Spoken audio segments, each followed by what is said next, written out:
Құрметті сот процесіне қатысушылар. Әлеуметтік желілерде іске мүлдем қатысы жоқ блогерлер мен басқа да азаматтар тергеу әрекеттері мен сот талқылау барысына қатысты жеке пікірін білдіріп, субъективті баға беріп жатыр.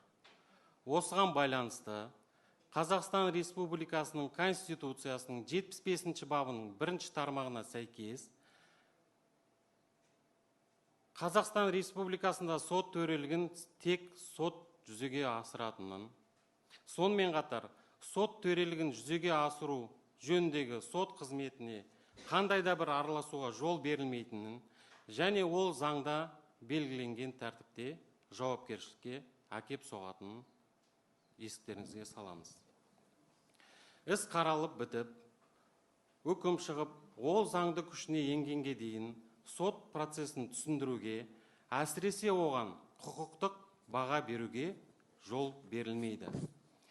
Сот іс бойынша барлық мән-жайларды жан-жақты, толық және объективті зерттеуге, айыптау мен қорғау тараптарының дәлелдерін тексеруге міндетті. Істі қарайтын судья тәуелсіз әрі объективті болуы, істің нәтижесіне жеке мүдделілігі болмауы және мүдделі тараптардың ықпалына түспеуі тиіс. Сот тек заңға сүйене отырып, бейтарап төреші ретінде әрекет етеді. Қазіргі уақытта іс сот тергеу сатысында. Қорытынды үкім әлі шығарылған жоқ. Сот шешімді тек қана объективті, даусыз дәлелдер негізінде қабылдайды. Үкім шыққанға дейін сотқа қысым жасауға, негізсіз және дәлелсіз сын айтуға жол берілмейді. Іске қатысты субъективті пікірлер таратуға болмайды.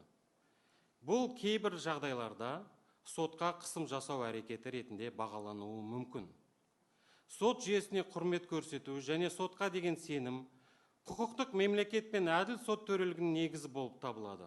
Осыған байланысты блогерлер мен басқа да желі қолданушыларына арандатушылық сипаттағы әрекеттерден аулақ болуға шақырамыз. Сот процесі ашық түрде өтіп жатыр және сот объективті әрі негізделген үкім шығаратынына кепілдік береді. Рахмет.